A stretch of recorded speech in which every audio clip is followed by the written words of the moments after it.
Restons debout juste un instant. Bien-aimé Seigneur, nous venons de nouveau en ta divine présence par le moyen de la prière. Et nous voulons tout d'abord te remercier pour tout ce que tu as fait pour nous, ainsi que pour ce grand amour que tu as mis dans notre cœur pour toi et pour ta parole. Seigneur, ce soir, ces gens que j'aime de tout mon cœur ont fait des sacrifices afin de venir dans cette pièce surchauffée et autres désagréments parce qu'ils aiment ta parole. Et ce soir, nous voulons prier pour les malades et les nécessiteux. Seigneur, puisse-t-il ne plus y avoir une seule personne faible au milieu de nous à la fin de la réunion, et récompense-les pour leur fidélité, Seigneur. Parle-nous au travers de ta parole, Seigneur, et affermis-nous alors que nous supportons l'opprobre. Quel privilège de faire cela. Nous le demandons dans le nom de Jésus. Amen. Vous pouvez vous asseoir.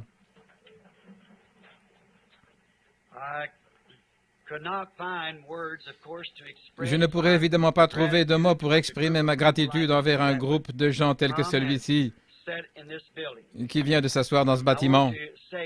J'aimerais dire que demain, ou lors de la prochaine réunion, nous irons à Topeka dans le Kansas, et cela se terminera le dimanche suivant. Puis de là, nous irons à Philadelphie. Ensuite, nous sommes censés aller outre-mer, au Kenya, au Tanganyika et en Ouganda. Dans ces tribus là-bas, il y a en ce moment un soulèvement avec les Momos. Je ne pourrai pas aller là-bas comme missionnaire, mais j'essaierai d'y aller en tant que chasseur. Habituellement, je vais en tant que missionnaire et j'en profite pour chasser. Mais cette fois-ci, j'irai en tant que chasseur et je serai un missionnaire. Il faut employer tous les moyens pour parvenir jusqu'à eux. Et frère Matson Bosé travaille à cela. Essayons de me faire entrer et de trouver un safari où je puisse aller chasser. Puis lorsque je serai dans ce safari, il dira « Notre frère Branham est dans le pays. » Il ira à l'ambassade. Verriez-vous un inconvénient à ce qu'il tienne une petite réunion? Voyez, cela permet de prendre un bon départ. Ensuite, ça ira comme sur des roulettes. Ainsi, nous ne savons pas si cela se fera, mais nous essayons. Et j'ai demandé au Seigneur que si par hasard cela ne se faisait pas, cela soit un signe pour moi que je dois revenir à Jeffersonville pour prêcher sur les 7 trompettes. Ce sera pour le mois de juillet ou d'août, environ à cette époque. Et si nous faisons cela, nous nous occuperons aujourd'hui d'essayer d'avoir cette salle de classe avec air conditionné, car cette fraîcheur serait très agréable. On peut y mettre de 1500 à 1800 personnes, et il y a de l'air conditionné. C'est un nouveau bâtiment situé à quelques rues d'ici. Et nous l'avons demandé une fois, et ils n'ont pas voulu nous le donner, et celui qui ne voulait pas nous le donner a été licencié. Et l'homme qui l'a remplacé dit que nous pouvons l'avoir chaque fois que nous le voulons. Nous sommes donc très heureux de l'avoir. Nous pourrions ainsi l'avoir maintenant et vers le mois de juillet. Combien prieront pour cela, si c'est la volonté du Seigneur, à moins que quelque chose ne nous en empêche? J'aime l'Arizona. Vous savez, c'est un merveilleux pays. J'ai toujours souhaité y vivre. Frère Ben, si tu pouvais déplacer ceci.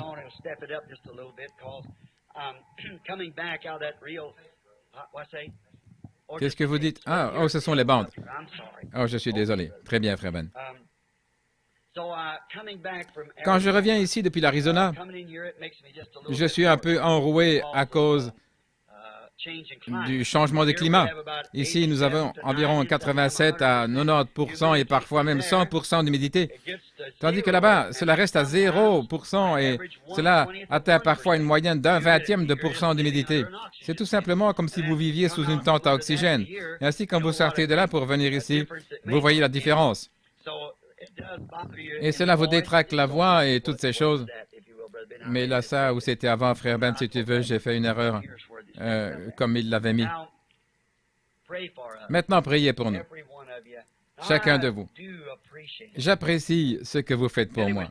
Billy me disait que quelqu'un avait apporté un panier de pêche et des petits cadeaux que vous... Je ne pourrai jamais assez vous remercier. Je ne sais comment le faire. Et je me sens tellement indigne de prendre ces choses de votre part. Je prie Dieu qu'il vous bénisse, et je sais qu'il le fera, car il a dit, tout ce que vous faites à l'un de ces petits, c'est à moi que vous l'avez fait. Et Dieu vous bénira, j'en suis sûr. Et peu importe combien l'Arizona est un beau pays, il y a quelque chose qui me manque. C'est vous tous. C'est juste. Vous me manquez tous. Peu importe où je vais, ce n'est pas comme si c'était vous. J'ai des amis partout autour du monde, mais ce n'est pas vous tous. Il y a quelque chose en ce petit groupe qui est simplement, je ne sais pas, mais je pense à eux. Tucson, vous savez, c'est une ville touristique et les églises cherchent à attirer. Vous savez, c'est vraiment dur. Ce n'est pas très spirituel, car cette compétition est très forte et cela rend les choses difficiles. Si je pouvais vous avoir, vous tous, avec moi, plus l'Église, pour aller vivre là-bas, je pense que ce serait très bien, vous voyez. Mais je suppose que tant que ceci restera une Église et que vous continuerez à venir, je viendrai ici jusqu'à ce que Jésus revienne. Priez donc pour moi, ainsi que je l'ai dit il y a un moment. Ce n'est pas mon intention de répéter cela, mais lorsque je suis devant vous, je deviens nerveux, mélancolique et sentimental et aussi instable. C'est ma nature d'être ainsi. Et cela me déchire intérieurement. Mais de savoir que partout où je vais, je ne connais pas un seul groupe sur Terre qui me soit aussi attaché que celui-ci. Puisse Dieu nous laisser être dans le royaume à venir aussi inséparables. Puissions-nous être ensemble. C'est ma prière. Il y a un instant, je me trouvais près de la porte et j'ai discuté avec Bill Dow au sujet de quelqu'un qui se trouvait dans l'autre pièce et que nous voulions ramener à Christ. Et pendant que j'ai discuté avec lui, il y a 91 ans, il me dit, « Je deviens faible. Mes yeux ne sont pas ce qu'ils devaient être. Je me souviens qu'il y a 2 ans, j'étais allé vers lui alors qu'il avait une paralysie totale du cœur. Son cœur était bloqué, il était mourant. Et le médecin même qui le soignait et avait dit qu'il ne s'en sortirait pas, ce docteur est mort. Et Bill Dow est assis ici. Il a 91 ans. Je lui dis, Billy, pour ce qui est du travail et des choses ainsi, tu n'es plus d'aucune utilité, mais je me demande si le Seigneur ne t'a pas donné des forces parce que tu aimes tant les réunions. Cet homme de 91 ans a traversé tous les pays en automobile, peu importe la chaleur, la sécheresse et le froid, pour entendre la parole. Que Dieu bénisse cette âme vaillante. Je dois encore m'excuser de vous avoir gardé comme je l'ai fait ce matin durant 3 heures. Et cela n'a pas été utile car j'ai dû le partager en laissant de côté et en sauter une partie. C'est pourquoi je leur ai dit de retenir la bande. Il faudrait que je puisse avoir de nouveau ce message dans un endroit où il fait frais. Et je pourrais ainsi sentir l'esprit. Mais lorsque je vous regarde, je vous vois vous éventer, vous avez très chaud et cela me fait de la peine. Je ne veux pas que vous souffriez, je veux que vous soyez à l'aise. Et cela me préoccupe. C'est comme quand je vois des gens malades. Si je ne peux pas avoir de la compassion pour ces gens malades, je ne peux leur faire de bien. Je dois pouvoir compatir. Et c'est la même chose pour vous. Je dois avoir de la compassion pour vous, sinon je ne peux pas être votre frère. Voyez, je dois pouvoir compatir. Et c'est ce que je fais. Dieu sait que c'est vrai. Et ce soir, je prierai pour les malades. Et je veux louer et bénir ces hommes comme Frère Collins, Frère Rickerson, Frère Neville, Frère Capps, les administrateurs et tous les autres pour ces bons témoignages de votre ordre et de votre manière d'établir l'Église et de tout mettre dans sa bonne position. Je vous en suis reconnaissant. Que le Seigneur vous bénisse pour tous vos efforts de mise en ordre. J'ai reçu à Tucson lettre sur lettre me disant, Frère Branham, ce n'est plus comme avant. C'est tellement différent.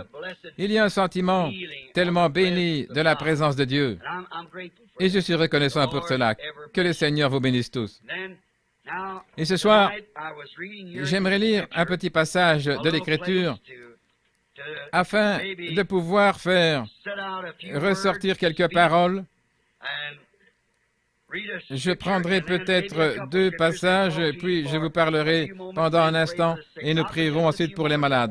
Ça ne prendra que quelques instants. Je suis attentif à l'horloge et j'essaierai de faire cela aussi court que possible. Mais je crois réellement que lorsqu'une foule de gens est assemblée sans lire la parole, ni recevoir une exhortation ou quelque chose, La réunion n'est pas complète. Beaucoup parmi vous ont dû attendre. Ce soir, beaucoup parmi vous devront de nouveau faire des kilomètres et des kilomètres. Combien j'admire cela, combien je vois et observe chacun de vous. Quand je suis en Arizona, je pense, lorsque je le reverrai, j'irai là, je lui donnerai la main, je le serrerai dans mes bras. Et vous êtes assis là. Mais vers qui puis-je aller? Vous savez, je ne sais tout simplement pas par qui commencer, je ne sais pas comment m'en sortir. Mais je vous aime. Dieu vous aime aussi. Maintenant, je pense ne pas m'être trompé, je pense avoir le bon passage de l'Écriture ici. Je veux lire dans 1 Corinthiens, au premier chapitre, depuis le verset 18, et je lirai aussi dans 2 Corinthiens 12, 11, et ceci sera mon texte. Maintenant, je vais essayer de trouver ça rapidement, puis nous le lirons et prierons. Commençons directement, je vais vous parler pendant quelques minutes sur un petit sujet. Dans 1 Corinthiens, chapitre 1, verset 18. Car la prédication de la croix est folie pour ceux qui périssent. Mais à nous qui obtenons le salut, elle est la puissance de Dieu. Car il est écrit, je détruirai la sagesse des sages et je réduirai à néant l'intelligence des intelligents. Où est le sage? Où est le scribe? Où est le disputeur de ce siècle? Dieu n'a-t-il pas fait une folie de la sagesse du monde? Puis-je lire cela de nouveau? Dieu n'a-t-il pas fait de la sagesse de ce monde une folie? Qu'est donc la sagesse du monde? Une folie. Dieu n'a-t-il pas fait de la sagesse du monde une folie? Car après la sagesse de Dieu, le monde, par la sagesse, n'a pas connu Dieu. Mais il a plu à Dieu, par la folie de la prédication, de sauver ceux qui croient. Puis-je lire de nouveau ce verset? Écoutez attentivement. Car après la sagesse de Dieu, le monde, par la sagesse, n'a pas connu Dieu. Il a plu à Dieu par la folie de la prédication de sauver ceux qui croient. Puisque les Juifs demandent des miracles et que les Grecs recherchent la sagesse, mais nous prêchons Christ crucifié aux Juifs, occasion de chute, aux nations, folie, mais à ceux qui sont appelés, et Juifs et Grecs, Christ, la puissance de Dieu et la sagesse de Dieu, parce que la folie de Dieu est plus sage que les hommes et que la faiblesse de Dieu est plus forte que les hommes. Et dans 2 Corinthiens, chapitre 12, verset 11, c'est Paul qui parle, « Je suis devenu insensé. Vous m'y avez contraint. Car moi, j'aurais dû être recommandé par vous, car je n'ai été en rien moindre que les plus excellents apôtres,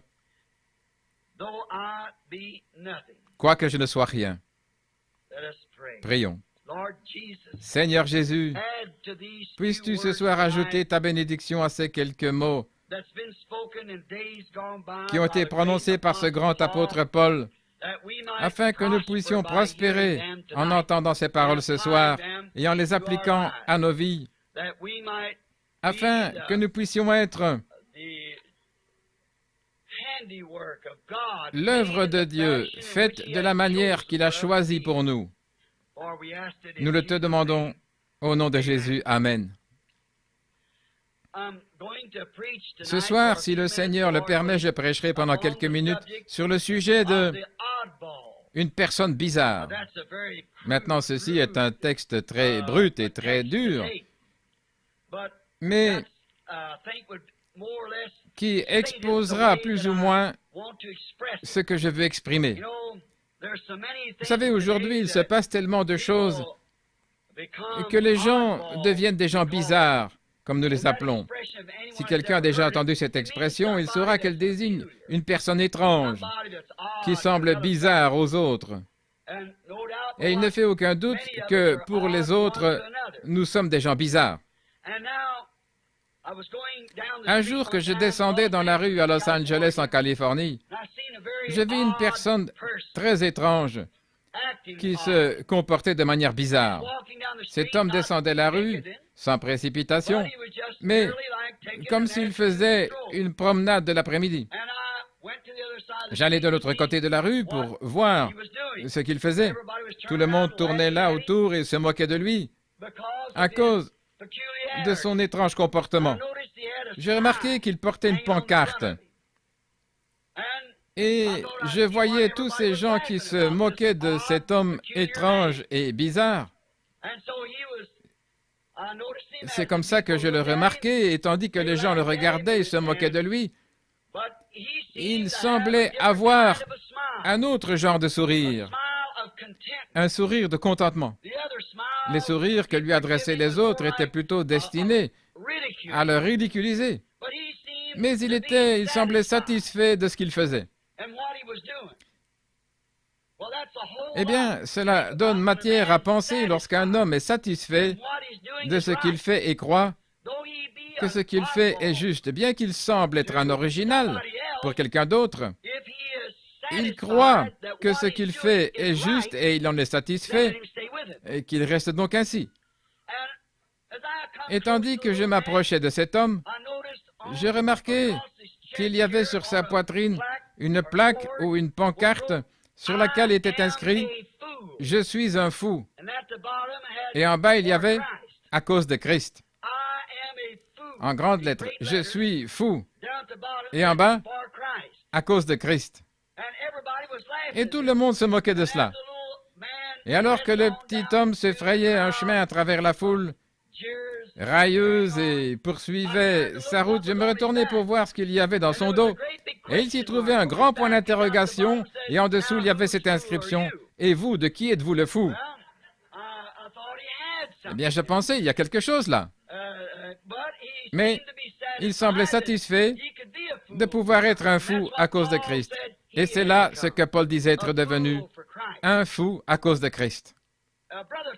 Frère Troy, les hommes d'affaires du plein évangile, c'est un bon ami. Il est charcutier. Et il a attrapé une sorte de germe dans la main en coupant du porc. Je me demande si quelqu'un connaîtrait de quel germe il s'agit. C'est un germe qui dévore. Il dure l'amputer de 3 doigts afin de sauver sa vie. Et il n'a plus que 2 doigts sur une main. Et pourtant, il est resté bouché. Et il y avait un jeune Allemand qui travaillait avec lui, un boucher qui avait débarqué à Los Angeles. Et il essaya d'amener ce jeune Hollandais à Christ. Mais il disait qu'il était luthérien et que tout était en ordre pour lui. Il était satisfait d'être un chrétien, car il appartenait à l'église luthérienne, comme il disait. Un soir, frère Troy eut le privilège de l'amener à l'église. Il s'appelait Henry. Et en anglais, Henry, c'est dit Heinrich. Donc il l'appelait Heini. Vous avez entendu cette expression? Il a dit, Heini, que dirais-tu de venir ce soir à l'église avec moi? Bien, dit-il, je crois que j'irai. Il alla donc dans une réunion à l'ancienne mode où ils avaient une réunion de prière. Et il fut réellement convaincu et donna son cœur à Christ. Oh, le lendemain, le jeune Hollandais était vraiment dans la joie. À chaque instant, il se mettait à marcher dans le bâtiment, il levait les mains en l'air en disant « Loué soit Dieu, merci Seigneur Jésus ». Et il attirait l'attention de tous. Vous voyez, il devint bizarre pour tous les bouchers. Et tandis qu'il coupait sa viande, il se mettait à penser au Seigneur et il commençait à crier de joie. Il posait son couteau, il allait, venait dans les couloirs, non de manière hystérique, mais simplement en adorant Christ et disant « Oh, combien je t'aime, Jésus !» Il allait et venait ainsi, vous savez. Et le patron vint et il le vit agir ainsi. Et comme il allait et venait en criant de joie, le patron, il n'avait même pas remarqué le patron, il pensait à Jésus. Et il recommença à lever les mains en l'air, et les larmes roulaient sur ses joues. Il disait, « Oh Dieu, combien je t'aime !» Et le patron lui dit, « Heini, Mais qu'est-ce qui t'est arrivé? Il ajouta, tout le monde dans l'équipe parle de cela. Qu'est-ce qui t'est arrivé, Heine? Le jeune Hollandais dit, oh patron, gloire à Dieu, je suis sauvé. Il dit, tu es quoi? Il dit, je suis sauvé. Je suis allé à une petite mission là-bas avec frère Troy et j'ai été sauvé. Et Jésus est venu dans mon cœur et je suis tellement rempli d'amour. Il dit, tu es sûrement allé chez cette toquée. En anglais, nuts, c'est aussi des écrous. Et il dit, oui, gloire à Dieu. Merci Seigneur pour les toqués, les écrous. Vous savez, si vous prenez une automobile qui descend la rue et si vous enlevez tous les écrous, il ne vous reste rien d'autre qu'un tas de ferraille.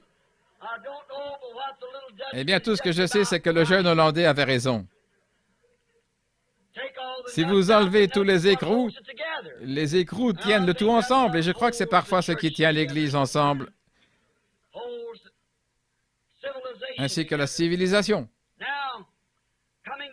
Il y a quelques jours, en rentrant d'une visite à Prescott, j'observais le désert et j'ai remarqué le nombre de jardins japonais qu'ils ont là à Phoenix. Et ils ont là des fleurs, des belles fleurs. Lorsque j'étais enfant, je gardais du bétail dans ces endroits-là. Il n'y avait pas d'herbe et les vaches vivaient simplement de fleurs de cactus et de choses ainsi. Et j'ai remarqué que l'on cherchait à développer les cultures dans le désert. Et nous voyons que dans le désert croissent les cactus et non les fleurs. Et dans la maison que nous louons, Sœur Larson, je crois qu'elle était ici ce matin, je l'ai vue. Elle a un parterre de fleurs à l'extérieur de la maison. Là, il n'y a que du sable. Elle a donc mis de la terre dans des plates-bandes à fleurs de chaque côté du duplex. Et je dois sortir chaque matin pour arroser ces fleurs. Si je ne les arrose pas, elles meurent. Et puis je dois utiliser un spray afin de les préserver des insectes qui pourraient les dévorer.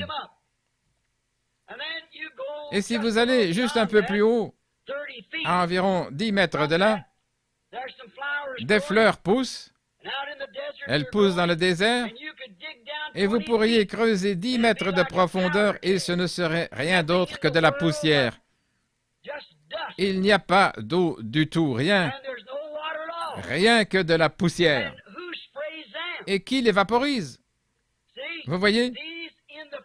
Celles qui se trouvent dans les parterres de fleurs, si vous négligez de les vaporiser et de les arroser, les termites ou les punaises, les poux les dévoreront. Mais les poux ne peuvent toucher celles qui sont là-bas dans le désert. Et elles n'ont pas non plus besoin d'être soignées et arrosées tous les jours. C'est une production du Créateur. Les autres sont une reproduction hybride. Et je crois que la raison pour laquelle le christianisme est devenu aujourd'hui une folie pour les hommes, c'est que nous avons un paquet de reproductions et non d'authentiques chrétiens. Nous avons un tas de reproductions qui doivent être soignées, vaporisées, afin de rester dans l'Église. Je peux imaginer la toute première Église, ce qu'ils étaient, et la comparer avec la reproduction d'aujourd'hui. Ce serait une reproduction bon marché de ce qui était la véritable première Église, ces robustes croyants en Dieu remplis du Saint-Esprit. Vous n'aviez pas besoin de les soigner, vous n'aviez pas besoin de les féliciter, ni de dire que vous les prendriez dans votre communauté. Aujourd'hui, s'ils sont fatigués, ils iront ailleurs, et vous en faites des diacres s'ils quittent leur Église pour venir ici. Ça, c'est une reproduction hybride. J'ai pensé à la peinture originale de Michel-Ange. Je crois qu'il s'agit du Dernier souper. Je crois que c'est lui qui a fait ce tableau. Réalisez-vous ce que vous coûterait cette peinture originale? Un nombre incalculable de milliers de dollars ne pourrait acquérir cet original, car Il est au-dessus de tout prix. Sa valeur est si élevée. Mais vous pouvez en acheter une reproduction bon marché pour environ 2 $. C'est pourquoi aujourd'hui les gens ne peuvent comprendre la vigueur des vrais, des authentiques croyants.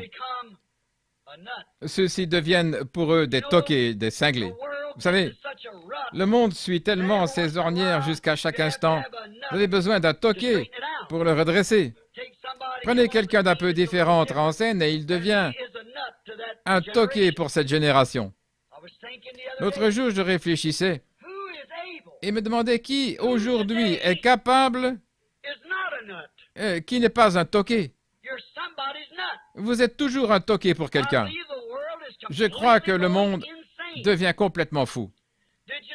Saviez-vous que c'est maintenant le temps où les gens ne peuvent plus distinguer ce qui est juste de ce qui est faux, ni la vérité de l'erreur? Saviez-vous que les politiciens ne peuvent plus distinguer ce qui est juste de ce qui est faux? Voyez-vous, comme ils restent silencieux face à ce vote concernant le retour de la Bible dans l'école. Ils ne savent pas de quel côté le vent de la politique va souffler.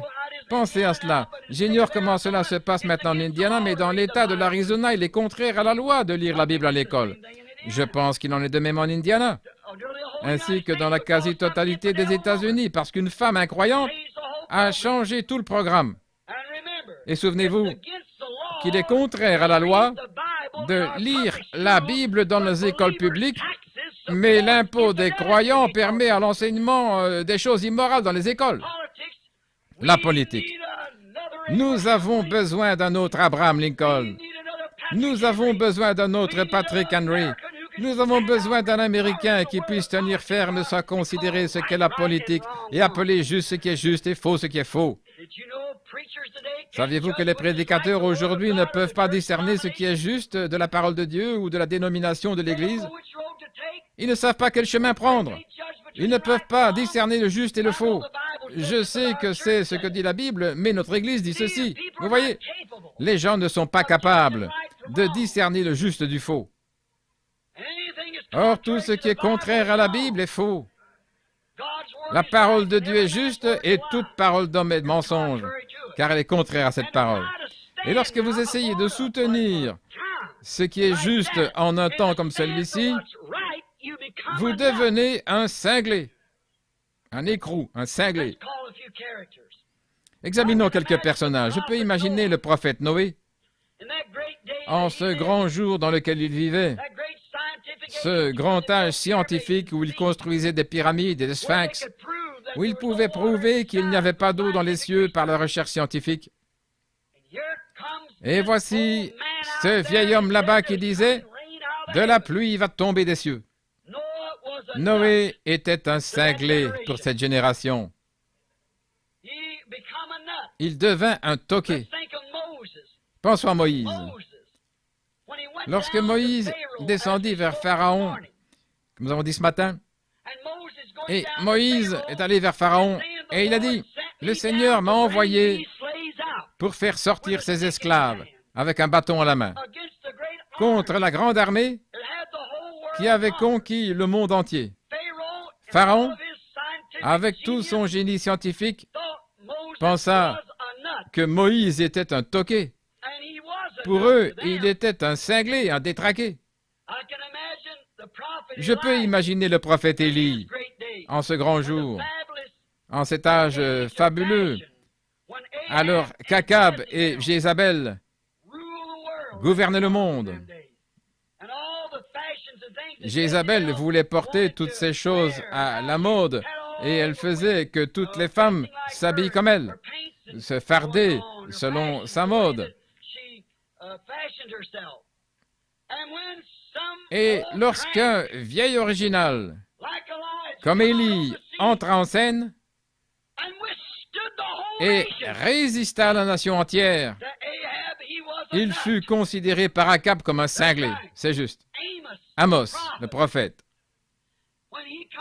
lorsqu'il vint à Samarie en ce jour où Samarie était comme Hollywood aujourd'hui, et que les femmes s'exhibaient dans les rues, que l'adultère était même devenu public, qu'elles continuaient à vivre ainsi, laissant les hommes Aujourd'hui, l'adultère public se commet presque juste devant vous. L'autre soir, je suis allé à un endroit pour avoir quelque chose à manger. Et il y avait là des jeunes gens et des jeunes filles qui s'étreignaient et s'embrassaient comme je ne sais quoi.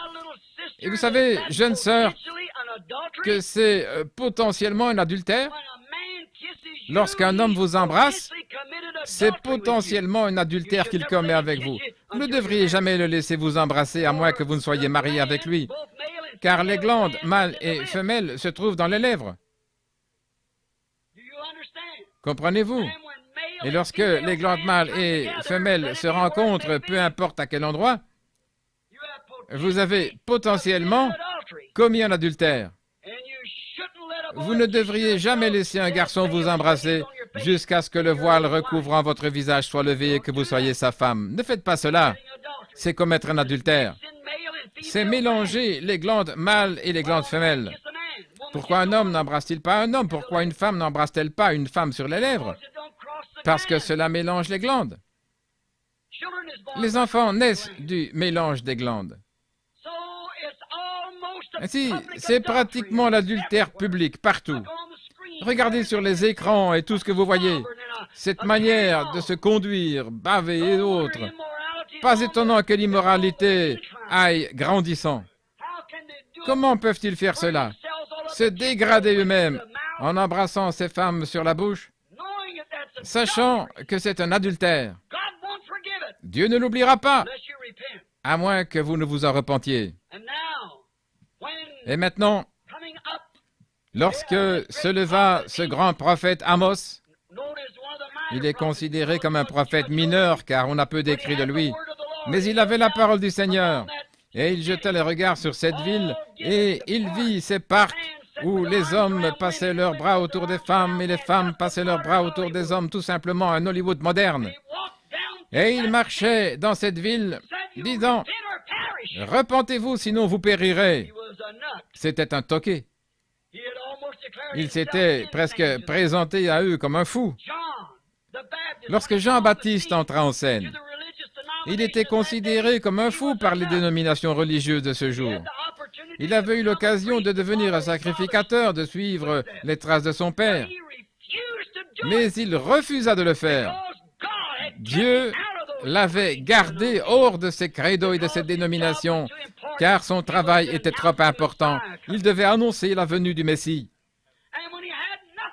Et comme il n'avait rien à faire, ni avec les pharisiens ou les sadducéens, qui que ce soit, il rejeta le groupe entier et dit, « Ne commencez pas à dire, nous avons Abraham pour père, car je dis que de ces pierres, Dieu est capable de susciter des enfants à Abraham. » Aux yeux du monde religieux de son jour, il était un peu toqué, c'est juste.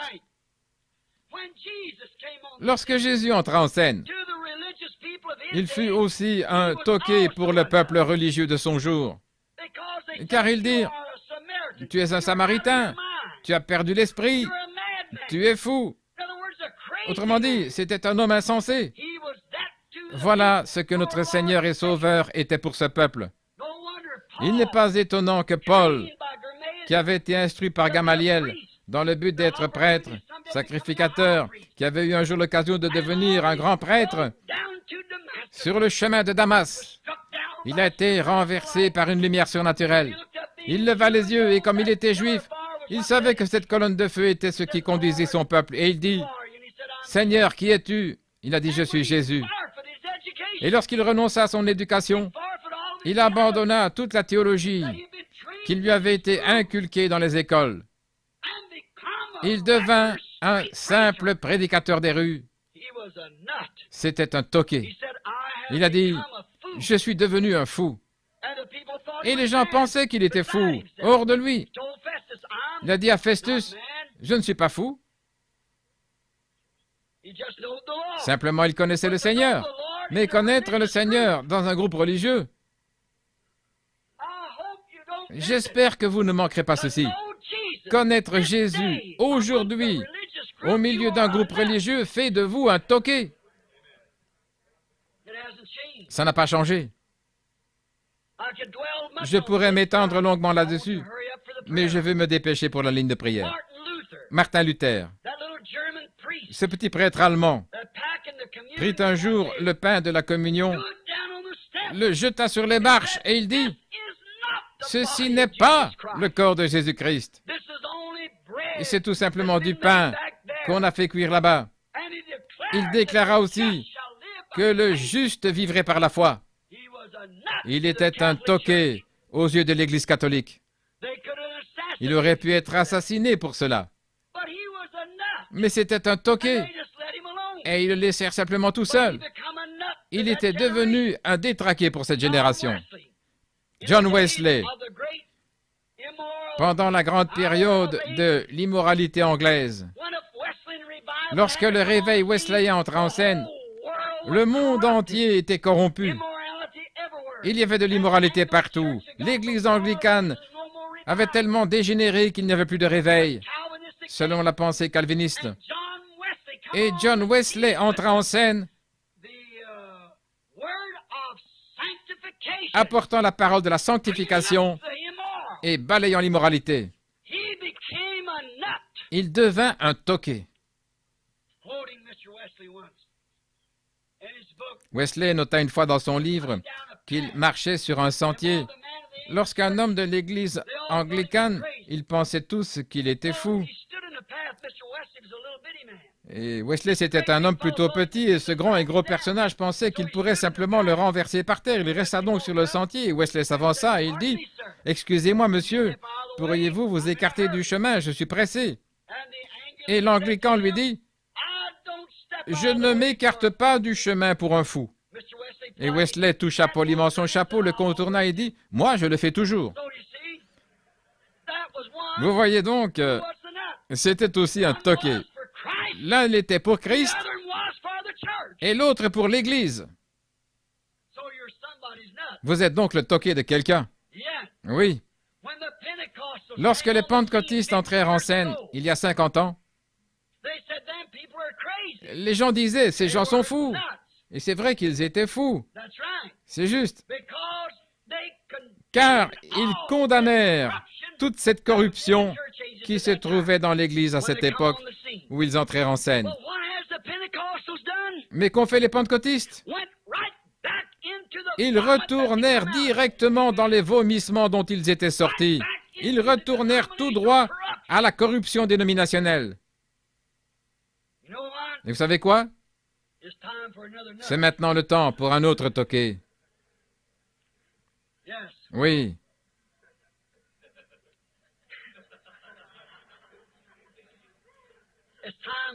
C'est maintenant le temps pour un autre. C'est juste. Remarquez.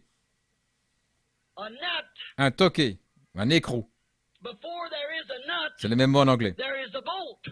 Avant d'avoir un boulon correspond à cet écrou. Et cet écrou est vissé ou fileté au boulon par un pas de vis, sinon il ne s'adapte pas. Remarquez. Tout ce qui était au jour de Noé était vissé au message de l'Évangile. Noé, le toqué, les attira dans l'arche. Cela dépend de ce qu'est votre pas de vis, de ce à quoi vous êtes vissé. Si vous êtes vissé au monde, c'est lui qui vous attirera. Si vous êtes vissé à la parole, c'est elle qui vous attirera. Cela dépend de ce à quoi vous êtes vissé. Ça dépend du toqué que vous voulez suivre. Mais Noé, étant toqué avec la parole de Dieu, était un toqué pour l'âge scientifique et religieux dans lequel il vivait. Et il attira dans l'arche tous ceux qui étaient prédestinés. C'est-à-dire le boulon qui avait été fait avant l'écrou. Le boulon doit être fileté selon l'écrou. Satan, lui aussi, a des boulons et des écrous. Ce sont des boulons et des écrous des royaumes de ce monde. Pharaon était tout autant un toqué aux yeux de Moïse que Moïse l'était pour Pharaon. Pharaon, avec toutes ses astuces scientifiques, avait attiré sa nation à lui-même. Noé, en étant un toqué pour Dieu, attira l'Église vers la terre promise. C'est Moïse. Ça dépend de quelle manière vous êtes vissé. Il attira l'Église hors d'Égypte, comme Noé avait attiré l'Église hors du monde dans l'arche. Moïse attira l'Église hors d'Égypte vers la terre promise de Dieu. Maintenant, faites attention, car ces écrous et ces boulons se ressemblent tous. Observez simplement le pas de vis. Dans Matthieu 24, 24, il dit que cela séduirait même presque les élus. À présent, les Américains et les dénominations du monde entier ont besoin d'un toqué. Les méthodistes, les baptistes, les presbytériens sont tous dispersés dans ceci ou cela, et tous se combattent mutuellement. Mais après tout, ils sont tous vissés au même boulon. C'est pourquoi Dieu leur a donné un boulon et leur a envoyé un écrou, le Conseil mondial des Églises. Cela les réunit tous ensemble. C'est juste.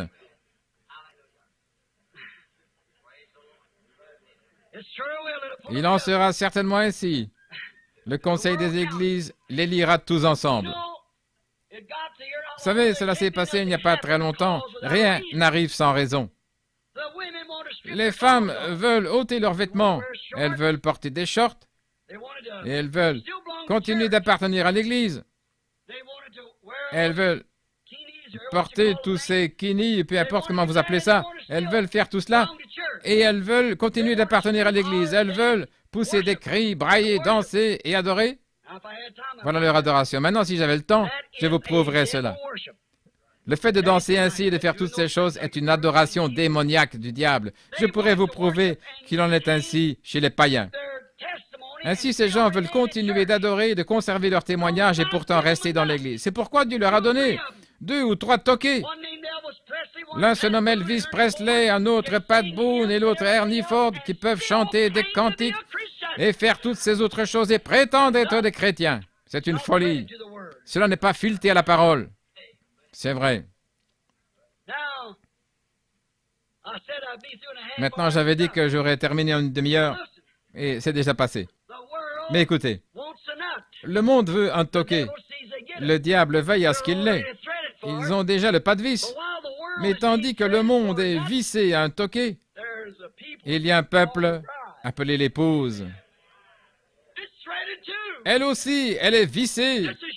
Aussi sûr que je me tiens ici, Dieu leur enverra un toqué qui fera sortir cette épouse de ce chaos pour l'attirer dans la présence de Dieu.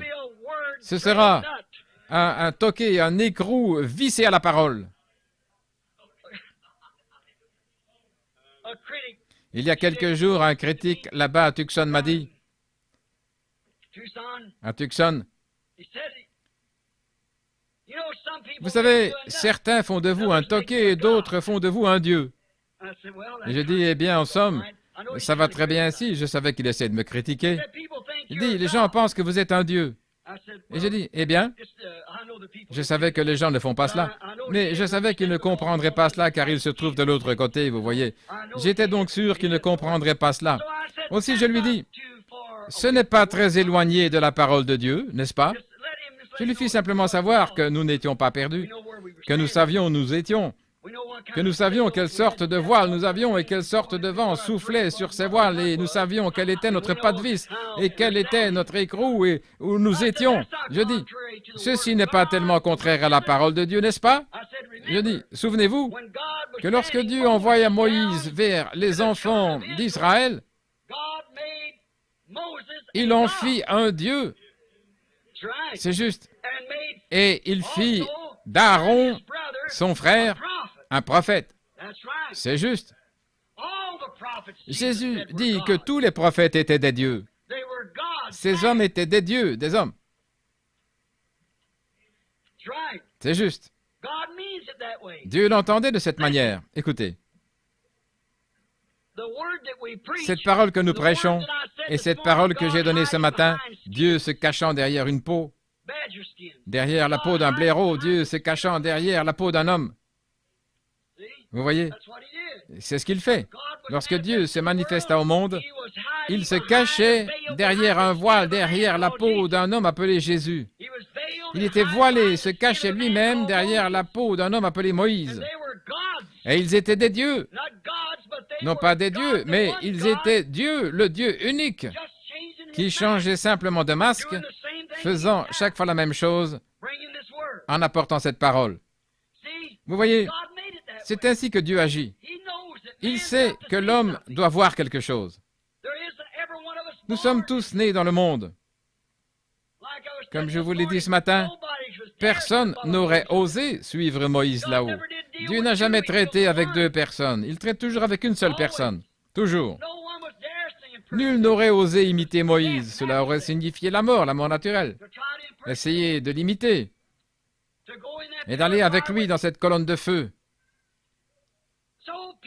Ainsi, tous les gens ne naissent pas de manière à pouvoir entrer dans ce surnaturel.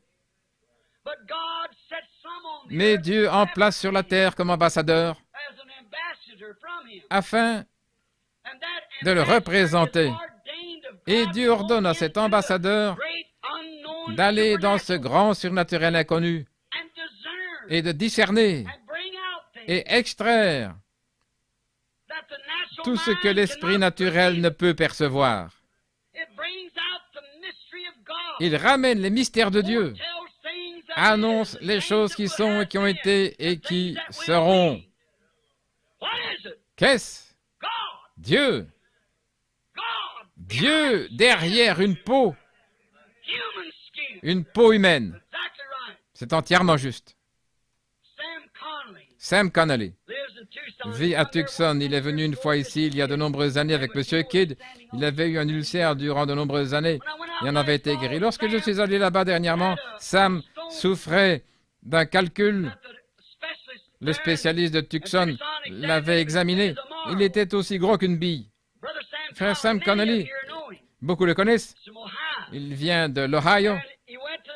Il est allé vers le médecin et lui dit, « Sam, prépare-toi pour la semaine prochaine, je vais ôter cette pierre. » Ça devait être 2 jours plus tard. Et il dit, « Ne puis-je pas faire passer cette pierre, docteur? » Il dit, « C'est impossible. La pierre est trop grosse. » Il fit venir une voiture pour le ramener à la maison.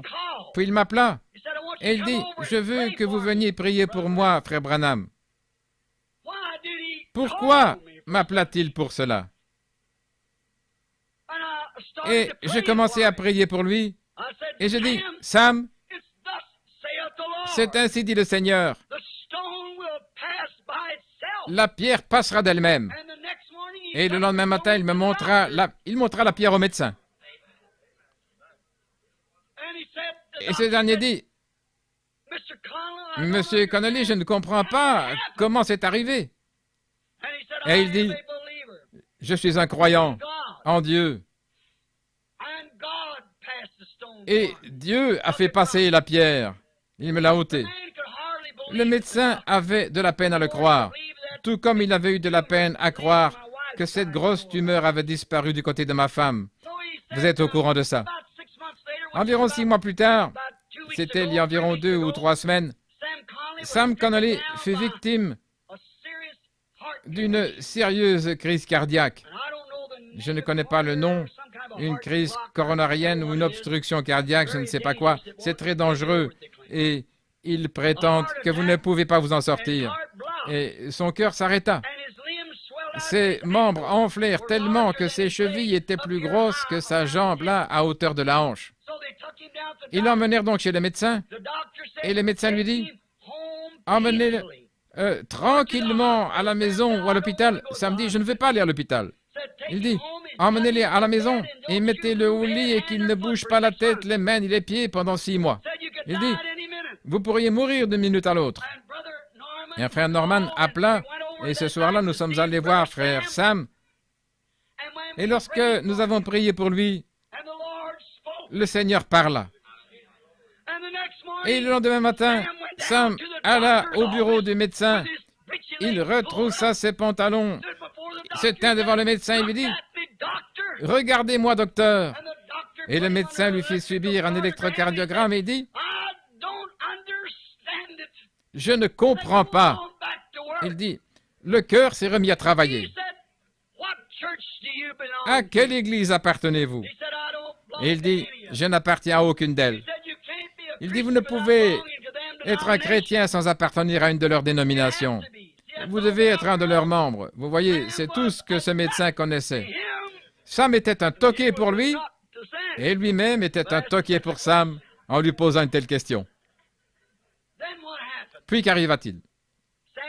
Sam revint en disant, « Frère Branham, que puis-je répondre à quelqu'un qui me dit de telles choses? Dites-lui que vous appartenez à la seule et unique Église.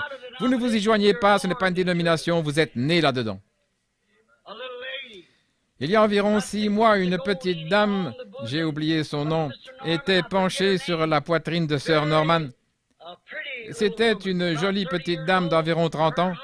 Elle était séparée de son mari et avait contracté la leucémie. Elle se trouvait dans une condition telle qu'elle pouvait tout juste aller et venir. Son état empira finalement à tel point que les médecins la firent s'aliter et les médecins la visitèrent jusqu'à ce que vienne le temps où ils lui donnèrent jusqu'au mercredi suivant. Avant mercredi, elle serait morte. Et Mme Norman la tira en quelque sorte de son lit, la fit se lever et dut la maintenir dans une chaise, et tandis qu'elle se tenait là, oscillant d'avant en arrière, les cheveux gris et la peau jaune à cause du cancer, de la leucémie, je dis, « Eh bien, sœur, je peux prier pour vous. » Et elle essayait de parler, les larmes coulaient de ses yeux, et elle dit, j'ai dit, « Êtes-vous chrétienne? » Et elle dit, « Je suis méthodiste. » Je dis, « Je vous ai demandé si vous étiez chrétienne. » Et elle dit, « Vous voulez dire si j'appartiens à l'église chrétienne? » J'ai dit, « Non, madame, je veux dire, êtes-vous né de l'Esprit de Dieu et si vous aimez le Seigneur Jésus? » Et elle dit, « Eh bien, j'ai toujours appartenu à l'église. » Je dis, « Si Dieu vous laisse vivre, me promettez-vous que vous reviendrez me voir et que vous me laisserez vous montrer le chemin du Seigneur de manière plus complète? » Et elle dit, « Je promets tout à Dieu s'il épargne ma vie, je le servirai. » Une vision vint juste à ce moment-là disant, « Ainsi dit le Seigneur, ne te prépare pas, déchire les affaires que tu avais préparées pour le jour de ta mort après-demain. » C'était lundi, elle devait mourir le mercredi. « Tu ne mourras pas. » Dimanche dernier, il y a une semaine, j'étais assis dans la pièce avec elle. Elle avait repris 15 kilos. Le médecin dit qu'on ne pouvait plus trouver aucune trace de leucémie. Elle voulut connaître le chemin du Seigneur et je l'ai envoyée pour être baptisée, là, au nom du Seigneur Jésus-Christ, dans un canal d'irrigation. Cela peut paraître une folie, mais Jésus dit, lorsque je serai élevé, j'attirerai tous les hommes à moi. Je suis allé rendre visite au garçon qui avait coutume de faire les enregistrements ici, c'est Léo Mercier. Il possède le terrain pour les caravanes. J'avais été prié pour des gens et j'ai prié pour une petite dame qui s'appelait Locard, je crois. Elle avait subi 14 opérations à cause du cancer. Et les médecins l'avaient abandonnée, elle devait mourir. Et j'ai prié pour elle et je lui dis qu'elle ne mourrait pas, mais qu'elle vivrait. Et nulle part, il ne reste trace de son cancer. Et par ce moyen, 28 membres de sa famille qui se tenaient là furent sauvés et remplis du Saint-Esprit. Il se peut que ce soit une folie, mais tout homme qui vient, il l'attire à lui. Cela est lié, fileté avec la parole. Voyez-vous ce que je veux dire? J'ai ici une lettre qui est arrivée avant-hier, elle se trouve là sous la pile. L'automne dernier, lors d'une partie de chasse, au printemps passé, c'était il y a 1 an, nous étions avec un garçon indien du nom d'Oscar, avec lequel nous chassions sur les grands chemins là-haut, à cet endroit où l'ange du Seigneur devait conduire ce caribou et ce grizzly argenté. Vous vous en souvenez? Et ce garçon, alors que je marchais, il entra dans la tente. Et lorsque Bud me pria de demander la bénédiction, il mit ses gants. Il les avait enlevés parce qu'il était à cheval. Il se préparait à sortir. Il était catholique et il ne voulait rien avoir à faire avec cela. Et l'automne passé, il se tenait près de moi alors que sa mère se trouvait derrière, là, en train de mourir d'une crise cardiaque. Il dit, « Reviendrez-vous prier pour elle? » Je retournai dans la petite hutte d'Indiens. Ils étaient tous rassemblés autour de sa mère qui est en train de mourir. Elle ne connaissait pas un mot d'anglais et le Saint-Esprit descendit. Et par le moyen d'un interprète, sa fille lui dit ce qui était arrivé. Il l'appela même par son nom. Il lui dit qui elle était, de quelle tribu elle venait et comment cela se passerait. Et elle fut guérie à l'instant même. Et le lendemain matin, lorsque je retournai les voir, après avoir fait une course de 40 miles pour recevoir un mouton, là, ils étaient tous installés là. Ils se préparaient à monter à cheval pour aller sécher la viande d'élan. Et je dis, hier soir, lorsque j'ai prié, j'ai dit, « Notre Père qui es aux cieux, vous avez tous continué en récitant la prière catholique. » Et bien sûr, je vous ai laissé faire. Et je dis, « Maintenant, je vais simplement remercier Dieu. Nous ne récitons pas des prières, nous prions. Et elle dit, nous ne sommes plus catholiques. Elle dit, nous croyons ce que vous croyez. Nous voulons que vous nous preniez tous et que vous nous baptisiez de la manière que vous baptisez. Nous voulons le Saint-Esprit. Pendant le voyage de retour, le garçon avait perdu ses chevaux des mois auparavant et il n'avait pas pu les retrouver. Et le guide le grondait disant, « Oscar, tu aurais mieux fait plutôt que laisser tes chevaux. Depuis ce temps, les ours certainement les ont mangés. » Et Oscar restait près de moi et un soir, il me dit, « Puis-je vous demander quelque chose? » J'ai dit oui. Et il dit, « Frère Branham, priez que Dieu me rende mes poneys. » Et j'ai dit, « Bud dit qu'un ours les aura dévorés. » Il a dit, « Frère Branham, demandez à Dieu que Dieu rende ses poneys à Oscar. » J'ai dit, « Tu crois ça, Oscar? » Il dit, « Je le crois. Dieu a rétabli ma mère. Dieu vous dit où se trouve l'ours, où se trouve le gibier. Ce Dieu qui sait où se trouve le gibier, sait où se trouvent mes chevaux. » Il y a un an, alors que je me tenais là derrière avec Fred Softman, il est ici ce soir, et mon fils Billy Paul, le Saint-Esprit descendit. Je dis, « Oscar, tu retrouveras tes poneys. Ils se trouveront dans la neige. » Et voici cette lettre qui m'a été écrite la semaine dernière et que j'ai reçue vendredi. Maintenant, elle se trouve ici dans cette pile. Frère Branham, Oscar a retrouvé ses poneys dans la neige.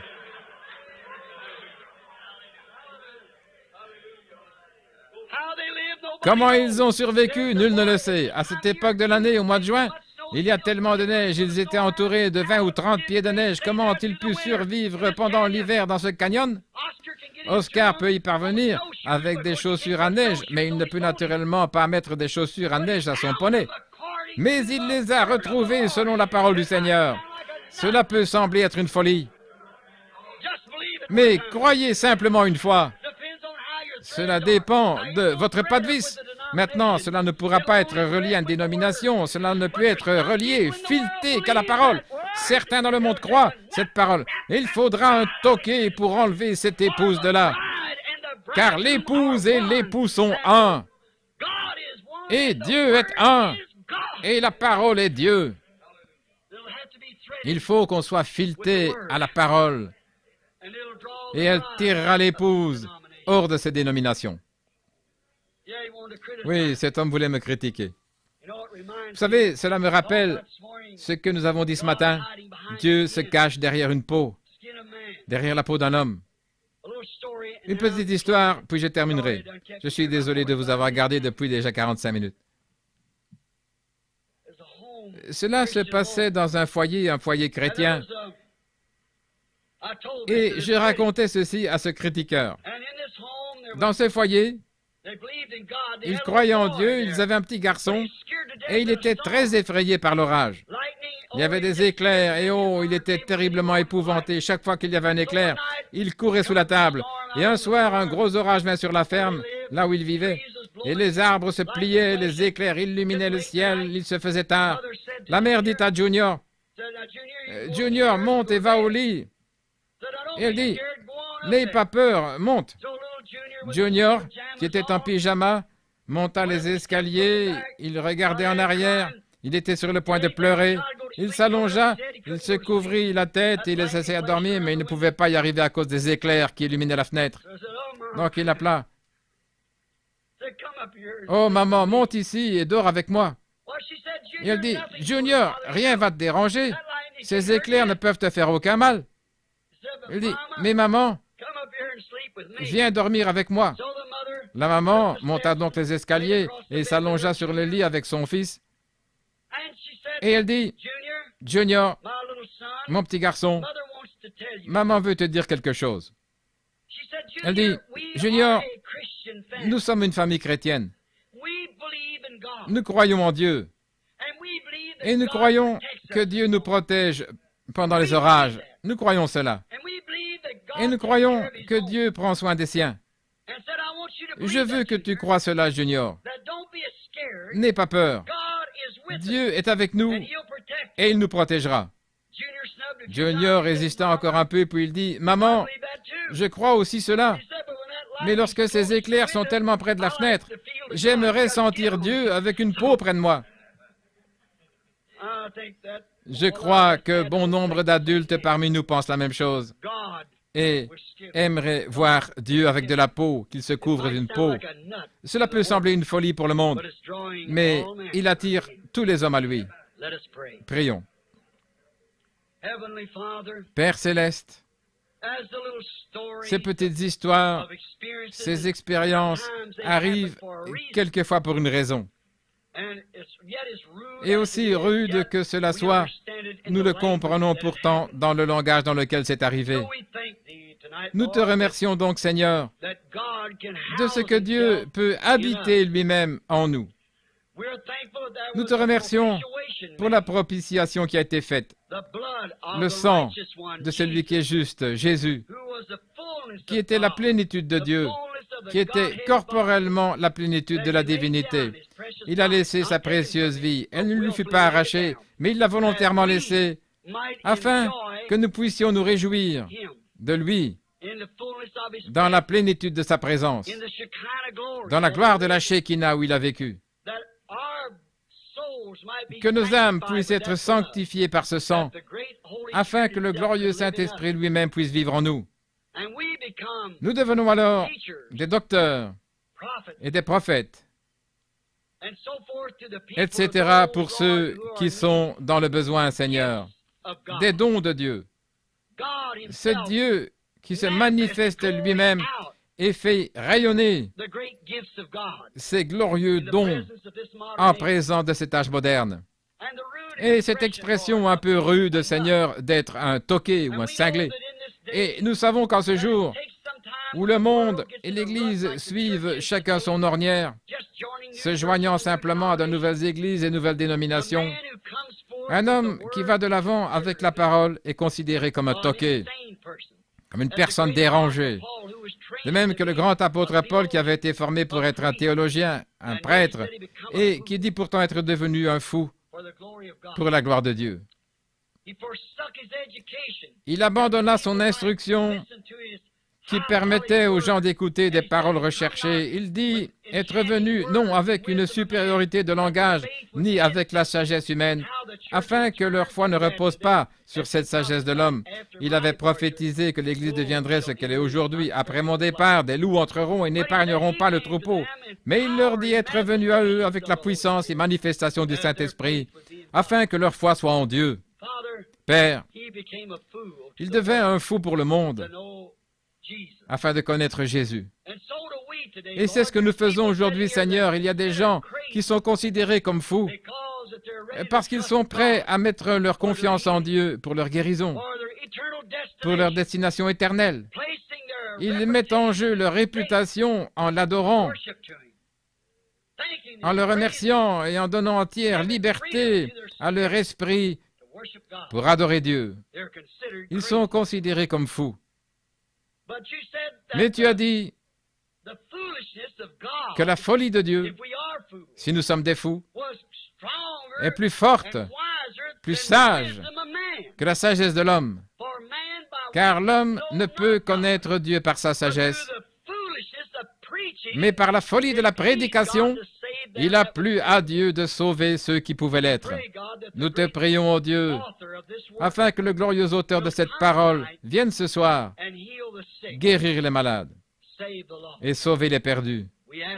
Nous le demandons au nom de Jésus. Amen. Je compare Dieu, afin que vous ne soyez pas embrouillés par ce que j'ai dit ce matin. Dieu est un grand diamant, éternel.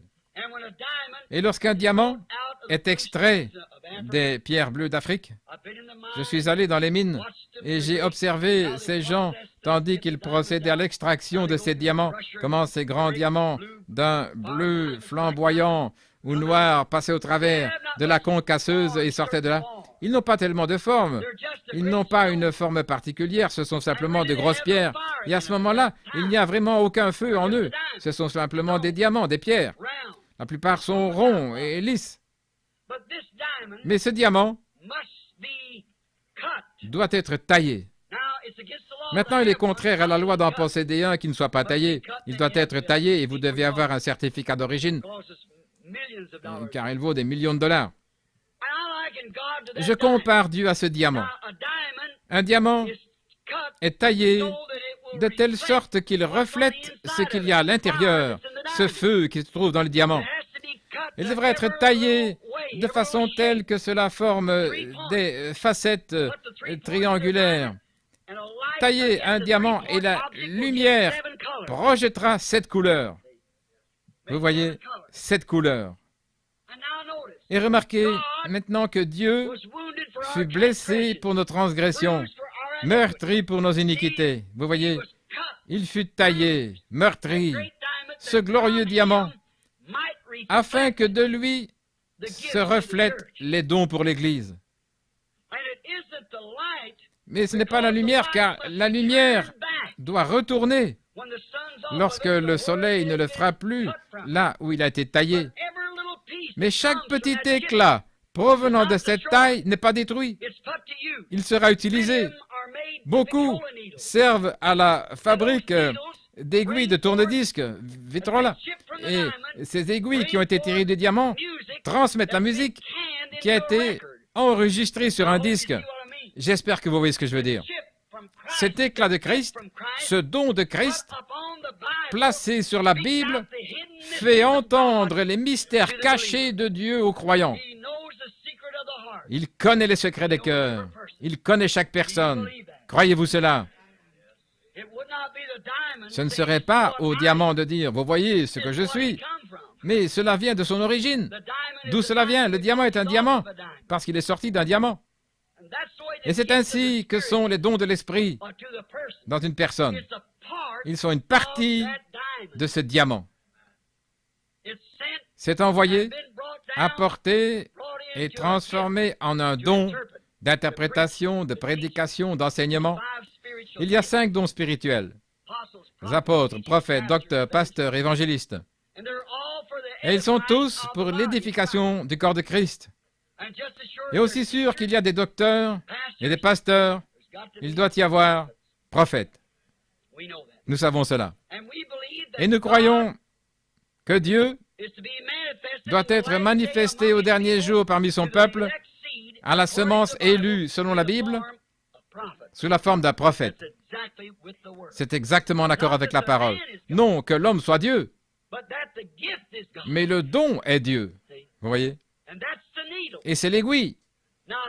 Maintenant, une épingle ne jouera pas correctement sur ce disque. Une simple aiguille à coudre ne jouera pas correctement. Mais un diamant, c'est ce qu'il y a de meilleur. Elle rendra un son clair. Un diamant, une pointe de diamant. Puisse Dieu ce soir, votre enregistrement de votre vie, quoi qu'il y ait de faux en vous, quoi que vous désiriez de Dieu, puisse le grand maître qui tient l'aiguille dans sa main la mettre sur le disque où est enregistrée votre vie et vous révéler la raison pour laquelle vous êtes ici ce soir, ce que vous voulez. Alors nous saurons qu'il est ici. Père Céleste, puisses-tu nous accorder cela avant de commencer cette ligne de prière? Mon but n'est pas celui-là, Seigneur, mais veuille l'accorder, afin que les gens sachent. Peut-être y a-t-il des étrangers pour lesquels on doit prier, je ne les connais pas, mais toi tu les connais. Et Paul a dit, si vous parlez en langue et qu'il n'y a pas d'interprétation ou que cela n'apporte aucune édification, les gens diront que vous êtes fous. Mais si quelqu'un prophétise et révèle ce qui est dans le cœur, alors ils diront, Dieu est véritablement avec vous. Fais qu'il en soit de nouveau ainsi, ô Dieu, en cette heure tardive. Tu l'as promis, et il en sera ainsi, au nom de Jésus-Christ. Amen.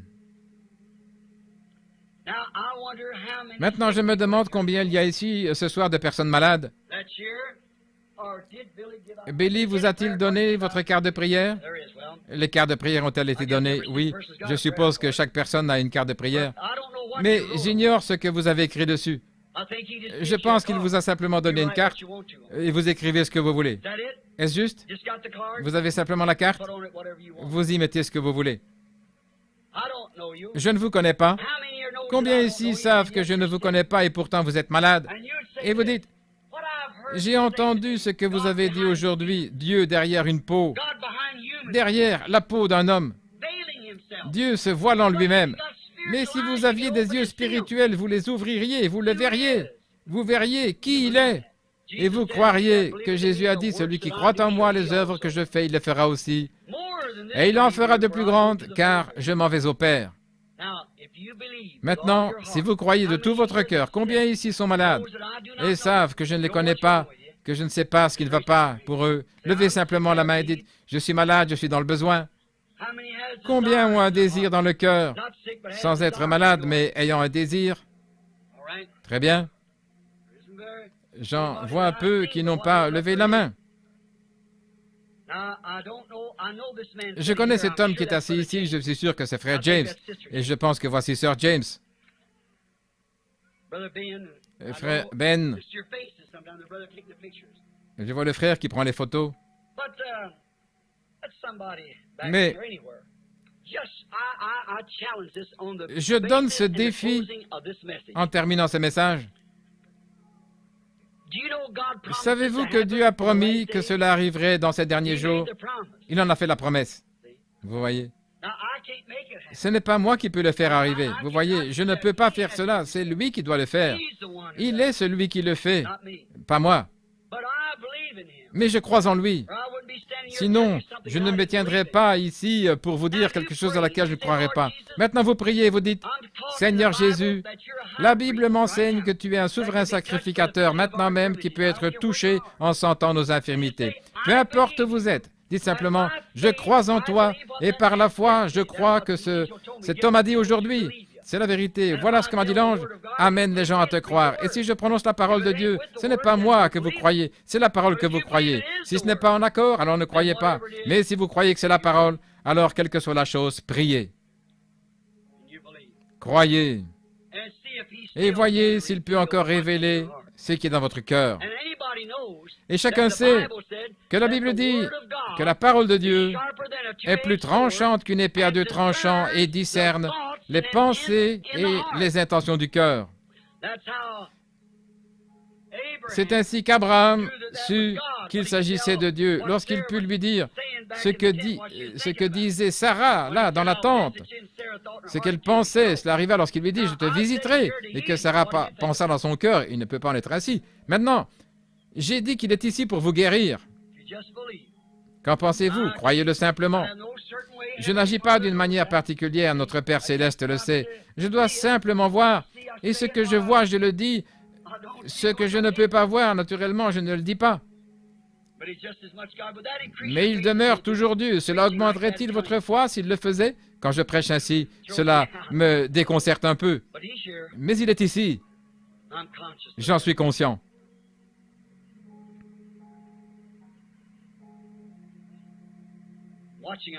J'observe un homme tandis qu'il incline la tête juste là derrière. Sa femme qui est près de lui prie aussi. Juste ici. Vous avez quelque chose sur le cœur. Votre femme prie. Vous avez un fardeau sur le cœur. Il s'agit de votre belle-mère. C'est juste? Croyez-vous que Dieu peut me dire ce qui ne va pas avec votre belle-mère? Je ne vous connais pas. Nous sommes étrangers l'un à l'autre. Est-ce juste? Croyez-vous que Dieu peut me dire ce qu'elle a? Elle n'est pas ici. Je vois une grande distance. Elle se trouve à l'est d'ici, dans l'Ohio. C'est juste. Elle souffre d'une maladie de sang. Que votre femme prenne le mouchoir dans lequel elle pleure et le pose sur votre belle-mère. Ne doutez pas, elle guérira. Croyez-vous cela? Voici une petite dame assise juste devant moi. Elle pleure. Quelque chose ne va pas avec son enfant. Je ne sais pas. Non, ce n'est pas quelque chose qui n'aille pas. Elle a simplement un désir. Elle désire recevoir le baptême du Saint-Esprit. C'est ainsi dit le Seigneur. Croyez, mon enfant, vous allez le recevoir.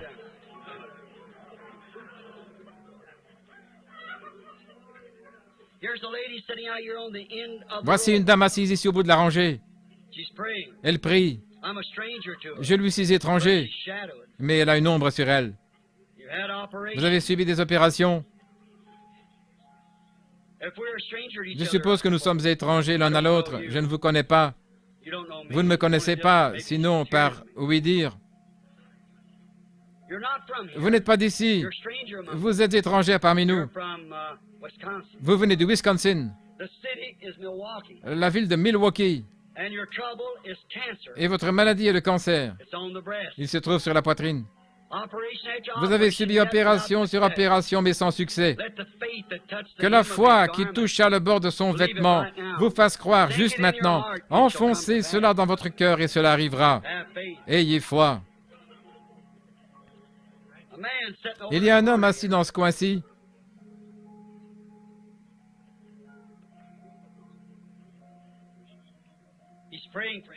Il prie pour sa mère.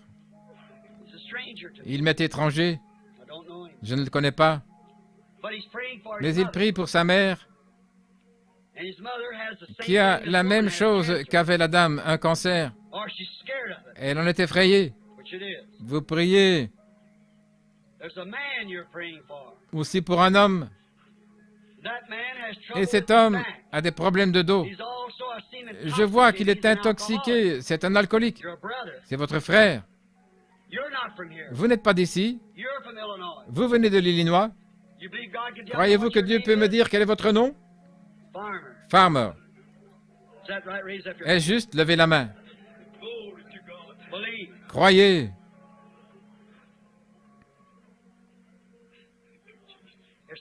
Voici quelqu'un qui est agenouillé et prie pour une personne qui est allongée là sur une civière.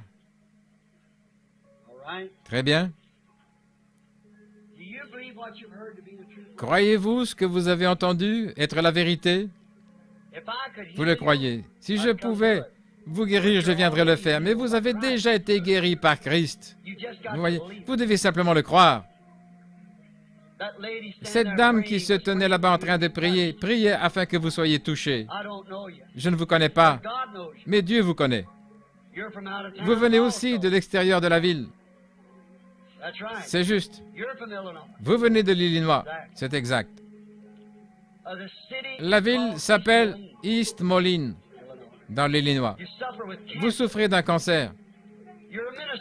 Vous êtes la femme d'un pasteur. Croyez-vous? Vous mourrez allongé là. Pourquoi ne l'accepteriez-vous pas, lui, ce soir, en disant « Je peux l'accepter dans mon cœur, en mettant ma foi au-dessus de tout ce qui est ici, je crois que je suis guéri, je suis en la présence de Dieu. » Levez-vous, croyez, rentrez à la maison et soyez guéris. La voici. Croyez-vous de tout votre cœur? Louons Dieu. Père céleste, nous te remercions pour toute ta bonté et ta grâce. Nous te remercions, car tu es toujours ici, au milieu de tout ce trouble, de ce monde qui est perverti. Tu es ici, malgré tout cela. Seigneur, que ton esprit demeure toujours avec nous. Nous voyons que tu es ici, ô Dieu, dans une peau humaine, venant dans le cœur humain, pour donner la foi, et la révélation, et la vision. Tu es Dieu dans ton Église, Dieu dans ton peuple. Nous te remercions pour cela, Seigneur. Et puissent tous croire ce soir d'un même accord et être tous guéris. Je te le demande au nom de Jésus-Christ. Amen. Combien de ce côté ont des cartes de prière? Que ceux qui sont de ce côté aillent là derrière et viennent au milieu de cette allée. Que ceux qui sont dans cette allée aillent là-bas. Prenez simplement votre place. Venez juste ici. Dès que ceux-ci auront fini, que cette file vienne par l'autre côté. Les anciens, venez ici, frère Roy. Que le Seigneur vous bénisse. Je ne savais pas que vous étiez assis ici. Je veux que les diacres de l'Église viennent tout de suite. S'ils peuvent y parvenir, là où ils sont, venez ici pour donner un coup de main. Je veux que chacun pour qui on va prier lève la main et répétez ceci après moi. Seigneur, je crois. Viens en aide à mon incrédulité. Je crois que dans ta présence, tandis que je suis ta parole, et que des mains seront posées sur moi ce soir, je vais accepter ma guérison. Au nom de Jésus, Amen. Que Dieu vous bénisse. Observez maintenant. La prière de la foi sauvera le malade. S'ils imposent leurs mains au malade, ils seront guéris. Il a dit à Noé qu'il allait pleuvoir, mais il n'a jamais dit, dès qu'on aura prié pour toi, vous irez bien. Il a dit, ils seront rétablis. Il a dit à Noé qu'il allait pleuvoir, il n'avait jamais plu pendant 120 ans, mais il a plu. Il a dit à Abraham qu'il aurait un bébé avec Sarah, et ça n'est pas arrivé avant 25 ans. Mais il a dit à Isaïe qu'une vierge concevrait. Rien ne se passa pendant 800 ans, mais elle conçut. Est-ce juste? Il l'a promis, peu importe le temps que ça prend, il le fait de toute manière. Croyez-vous cela? Alors avancez-vous. Que Frère Capps conduise les chants. Maintenant que chacun soit dans la prière. Père Céleste, nous allons obéir à ton commandement en imposant les mains à ces gens malades. Je ne connais pas une seule autre chose que tu pourrais faire, Seigneur, car tu as dit dans ta parole que tu as acquis leur guérison. Tu as prouvé que tu es ici avec nous ce soir, ta parole, qui peut discerner les pensées qui sont dans les cœurs. Tu as prouvé que tu es parmi nous. Et je te prie, Père, que ta parole, qui ne peut faillir, devienne une réalité dans chaque cœur. Comme tu as dit, si vous pouvez croire, ne doutez pas, mais croyez. Dites à cette montagne, déplace-toi, et si vous ne doutez pas, mais croyez que cela arrivera. Il n'a pas dit quand. À la Pentecôte, tu avais dit aux gens d'aller attendre, là, tu ne leur avais fixé aucune heure, aucun jour, tu leur avais dit, jusqu'à ce que, à présent, ils vont accepter leur guérison. Puissent-ils ne penser à rien d'autre qu'à leur guérison, jusqu'à ce que vienne leur délivrance. Nous t'obéissons en imposant les mains à ces croyants au nom de Jésus-Christ. Amen. Très bien. Approchez-vous maintenant. Vous êtes guéris. Que Dieu vous bénisse. N'est-ce pas bon?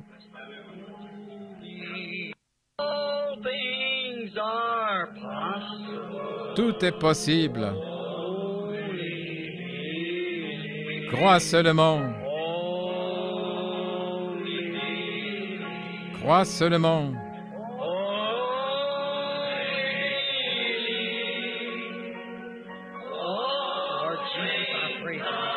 Seigneur Jésus, je prie sur ces mouchoirs, au nom de Jésus-Christ. Amen. Je me demande si nous pourrions changer les paroles. Maintenant, je crois. C'est maintenant que je crois. Tout est possible.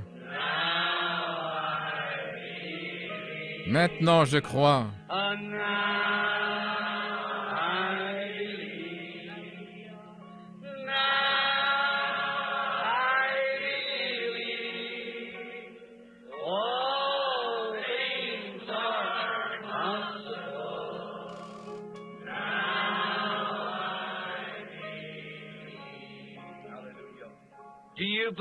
Croyez-vous que ce qui a été souhaité et demandé sera accordé? Cela arrivera. Il y a quelques instants, j'ai vu passer dans la file quelques-uns de mes amis italiens de Chicago. Combien connaissent Sœur Bottozzi de Chicago? Eh bien, vous savez, réellement, elle a eu un choc nerveux mental très grave. Mais l'autre matin, lors du déjeuner des hommes d'affaires chrétiens de Chicago, j'ai dit à cette sœur, sous l'inspiration du Saint-Esprit, elle revenait de ce côté et ne pouvait même pas se tenir debout. Et je lui ai dit, sœur, vous ne vous en débarrasserez pas immédiatement, mais vous irez bien. Cela peut prendre 18 mois ou 2 ans. Dans cet espace de temps, vous serez guéri. L'autre jour, tandis que je parlais avec elle, je l'entendis témoigner. Elle était tellement heureuse, elle n'avait jamais été si heureuse de sa vie. Elle était en train de conduire sa voiture et elle n'était pas tranquille. Il semblait que la présence de Dieu l'avait quittée. Naturellement, c'était mental, les nerfs, vous savez. Et tout à coup, Un flot de joie déferla sur elle, et la puissance du Saint-Esprit était sur elle. Elle pleurait, elle criait. Ce fut un grand moment pour elle. C'était il y a environ 3 ou 4 semaines, et je l'entendis témoigner dimanche avant celui-ci, et elle disait, Frère Branham, lorsque je suis rentré, j'ai noté ce que vous aviez dit en repassant cette bande, et je vis que cela faisait exactement 18 mois depuis ce jour-là.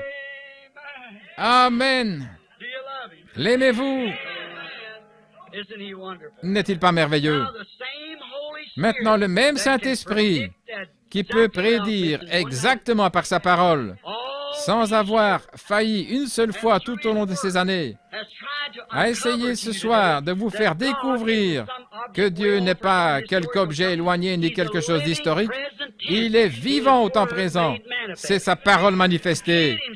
Il s'est caché derrière un voile humain dans son Église, se révélant lui-même par votre foi et par ma foi qui se rejoignent ensemble, formant l'unité de Dieu. Je ne peux rien faire sans vous. Vous ne pouvez rien faire sans moi. Et nous ne pourrions rien faire non plus sans Dieu. Ainsi, ensemble, cela fait l'unité, la connexion. Dieu m'a envoyé dans un but, vous le croyez, et cela arrive. C'est exactement ainsi. C'est confirmé à la perfection. Peu importe ce qui ne va pas avec vous, ce que quelqu'un a dit. Si dans votre cœur, vous croyez que vous irez bien, rien ne pourra vous arrêter. C'est ce qu'il a dit. Et il a dit, le ciel et la terre passeront, mais mes paroles ne passeront point. Croyez-vous cela? Combien prieront pour moi lors des autres réunions, tandis que je m'en fais? C'est moi qui ai besoin de prières. Vous voyez, tout le monde m'a rejeté, sauf vous. Et pourtant, il y a des semences là-bas. J'ai envoyé une lettre en Afrique du Sud. Ils ne veulent pas me laisser venir, à moins que je ne signe un papier m'engageant à baptiser chacun 3 fois en avant et 3 fois en arrière, une fois pour le Père, une fois pour le Fils, une fois pour le Saint-Esprit, et à enseigner que c'est la doctrine. Je leur ai écrit une lettre en disant, tout au long de ces dernières années, le Saint-Esprit a essayé de me faire retourner en Afrique. Il veut utiliser mon ministère là-bas, où en un après-midi, 30 000 personnes acceptent Christ. Souvenez-vous que le sang de ces âmes retombera sur vous et non sur moi. Je vous ai offert de venir, mais vous ne le voulez pas. Je me demande ce qu'il en sera en ce jour où Jésus, le Fils de Dieu, sera rejeté de l'Église, où la parole sera rejetée. Mais en tout cela, il continue à se faire connaître lui-même à son peuple. N'êtes-vous pas reconnaissant? Et ce soir, j'ai posé les mains sur ces femmes, les unes jeunes, les autres âgées, sur ces jeunes hommes, des hommes âgés, et je pensais, en étant en sueur comme ça, ils sont assis là, en train d'écouter la parole que le reste du monde considère comme une folie. Vous voyez, ce sont eux les boulons, vous voyez. Dieu est ici pour visser le tout, pour vous arracher à votre maladie. C'est une promesse de la parole. Souvenez-vous que cela va commencer à se resserrer. Je les attirerai. Lorsque je serai élevé, je les attirerai. Il les retirera du milieu du monde. Certainement, il le fera. Croyez simplement, ayez foi en lui. N'ayez pas de doute. Priez pour moi. Lorsque vous n'aurez plus à prier pour personne, souvenez-vous simplement de moi. Et alors,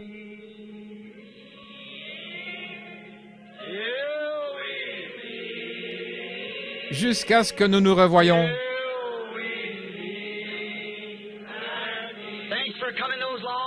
Au pied de Jésus. Merci d'être venu de si loin. Que Dieu vous protège alors que vous rentrerez à la maison. Saluez tous les chrétiens. Saluez-les de la part de ce groupe ici. Que la paix de Dieu repose sur vous. Shalom. Que Dieu soit avec vous jusqu'à ce que nous nous revoyions.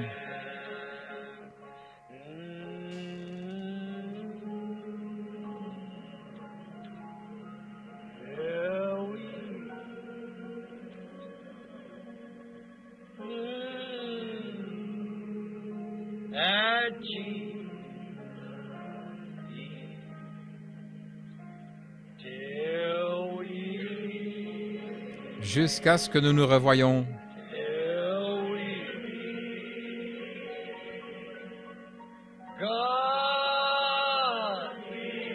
Que Dieu soit avec vous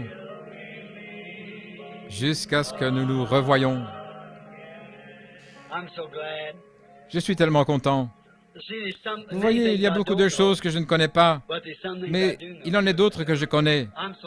Je suis tellement reconnaissant pour vous. Je suis tellement reconnaissant d'être associé avec vous. Je suis tellement heureux d'être l'un de vous. Que Dieu soit avec vous. Il le sera. Il ne vous abandonnera jamais. Il ne vous délaissera jamais. Il ne vous quittera jamais. Vous êtes passé de l'autre côté du voile maintenant. Ce soir, je suis tellement content de voir Frère Palmer. C'est l'un de nos pasteurs associés ici en Géorgie. Frère Junior Jackson doit être dans la salle quelque part. Là-bas dans le coin, nous sommes contents de l'avoir. Frère Don Ruddle, assis là. Oh, il y en a tellement, je ne sais pas. Si j'ai oublié quelqu'un, Frère Ben Bryan. Et beaucoup d'autres sont ici. Il y a notre cher Frère Collins. Nous sommes tellement heureux de vous avoir tous ici. Je me demande si nous pourrions nous lever un instant. Inclinons la tête. Courbons la tête maintenant.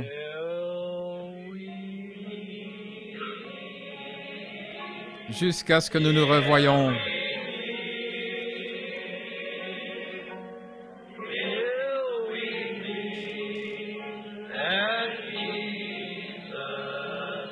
Au pied de Jésus.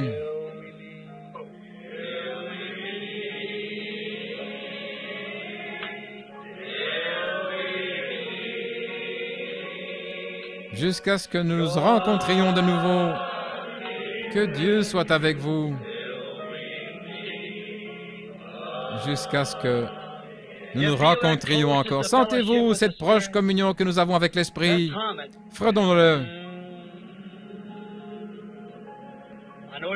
J'ai remarqué que Frère McKinney de l'Ohio était avec nous.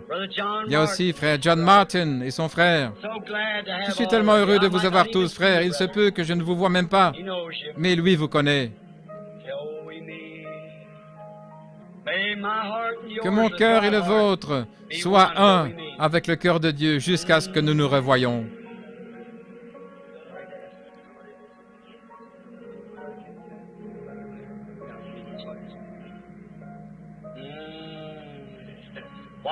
Tandis que nous inclinons la tête pour la prière, que chaque pasteur sache que nous sommes heureux de sa présence. Vous, tous les laïcs du Tennessee, de l'Ohio, de tous les pays, il y a des femmes que j'ai rencontrées et qui ont fait tout le chemin depuis Boston. Notre frère de couleur qui se trouvait ici ce matin vient aussi de là-bas. Il en vient de tellement de régions du pays. Je vous remercie, mes chers amis fidèles. Que Dieu soit avec vous. Je vous appelle mes amis. Vous vous souvenez de ce que Jésus a dit? Plus proche même qu'un frère, un ami. Tandis que nous inclinons la tête, que Dieu soit avec vous jusqu'à notre prochaine rencontre. Je vais demander à notre bon et loyal frère Richard Blair s'il ne voudrait pas nous congédier dans la prière. Frère Blair.